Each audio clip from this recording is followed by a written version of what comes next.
So we have this idea of Allah, the God, the one and only God, worthy of the name God. That was a tough sell for Muhammad when he came proclaiming that message. Folks didn't want to hear it. Why didn't they want to hear it? Well, lots of different reasons. Partly because of tribal traditions, and every tribe had their own gods, and all those gods were a part of the culture and the customs and all of that kind of thing. Partly for purely commercial reasons. Mecca had become a pilgrimage center. There was there, as there still is today, the structure known as the Kaaba, which contained, in the days before Muhammad, 360 idols. At least that's according to the Arab chroniclers who have given us some details about that. And some of them have said, well, the chief among them was this guy called Hubal, and they had a big statue of him, and they used that statue for divination to decide, is this a propitious time to get married, to go to war, to conduct a commercial transaction, all of that kind of stuff, which Hubal's proponents would be happy to provide you with for a fee. And so, a lot of the themes of what we do with religion haven't changed much in all these centuries.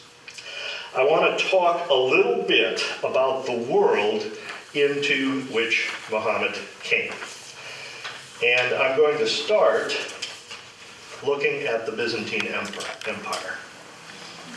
Hopefully you can see the map up on the wall.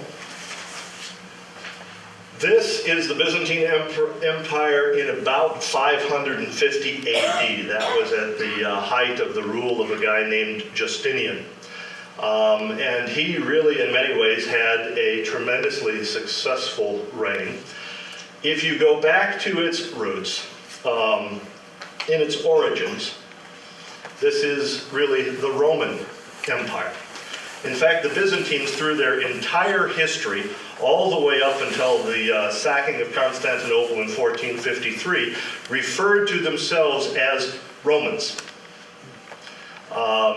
They spoke Greek, but they talked about themselves very proudly as Romans. They considered their kingdom or their empire to be the kingdom of the Romans.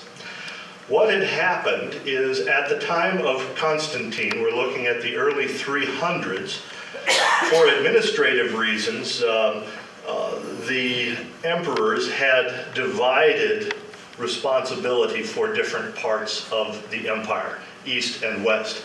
At that time, the Roman Empire included not just the gray shaded stuff on the picture, but all of Spain, all of what today is France, a good chunk of Germany, all the way up to the River Elbe, the Netherlands, Britain north to the Wall of Hadrian, and it was kind of unwieldy to administer this thing. So they decided we're going to divide it into half. We'll have an eastern half which is administered out of Rome. We'll have a western half, rather, an eastern half which is administered out of Constantinople, which was the new city that Constantine built on the site of an obscure little village and gave it his own name, thus Constantinople. Shortly after that, what began to happen is the Western Empire in particular came under very severe attack from wandering barbarian tribes, first the Huns and then the Vandals and then the Visigoths and the Ostrogoths and all of that, so that by the time Justinian came to power in the east, the Western Empire was almost completely controlled by these barbarian tribes. They ruled over all of the Italian peninsula, over all of the Iberian Peninsula, over most of North Africa, and the Eastern Empire controlled Greece and some of the Balkans and what today is Turkey, and down through Jerusalem and what Christians have called the Holy Land, and so on and so forth, down to Egypt. Justinian was very successful militarily. He managed to conquer back from these invading tribes much of the territory that they had overrun. So he extended his control across the north of Africa to the Straits of Gibraltar and then into the southern part of Spain. He extended his control west of the Balkans up the Adriatic coastline and down into Italy and brought Italy under his control. Was knocking on the door of perhaps restoring the Roman Empire to its previous boundaries. But there were a number of things that happened shortly after the reign of Justinian, which I think are important factors in the rise of Islam. One of the things that we discover is that during the lifetime of Muhammad, and to get this kind of into context, we're looking here at 550. Justinian died in 565. Immediately, the thing that he had built up began to fall apart. Muhammad was born in 570. So we're talking about practically contemporary kinds of things. During Justinian's time and shortly after, there were a number of things that happened. He pacified the Visigoths and the Ostrogoths and the Vandals, and then these new groups started coming down from Germany. Folks with names like Lombards, who settled much of northern Italy, and we still have Lombardy and all of those kinds of names that reflect that. The Franks, who are the reason we call that part of the world that they took over France.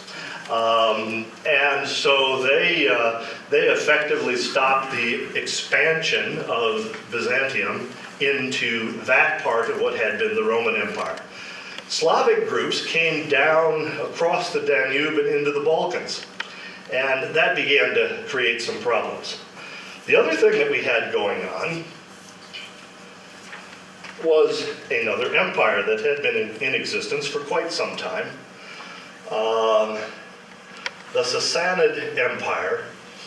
I talk about that a little bit. It's the new Persian Empire. It's really a continuation of Persian empires that had come and gone since the time of Darius the Great, way back 500 years before Christ. On this picture, we have to reorient ourselves a little bit, and I'm wondering if I have something I can point with.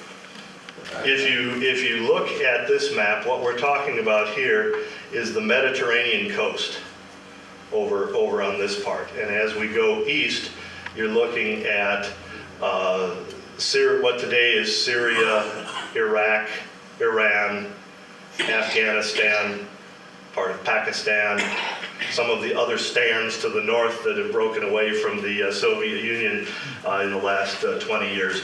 So the heartland of this empire is really Iran, what we call, in historical terms, Persia.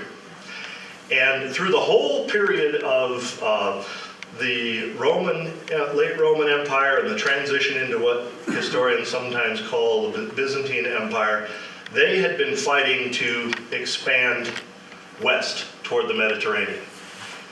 The Romans were pushing back east the other way. So intense pressure, lots of battles, which in Justinian's time had gone well for the Romans. But after he passed from the scene, the tide turned, and it was the Sassanid Empire that won most of the battles, and thus you can see they've taken over a lot of territory by 620, only 70 years after that picture, that had been Byzantine. The whole coastline of the Mediterranean, down through what today is Lebanon and Israel and the Sinai, Gaza Strip, into Egypt, all of that all had come into Persian control.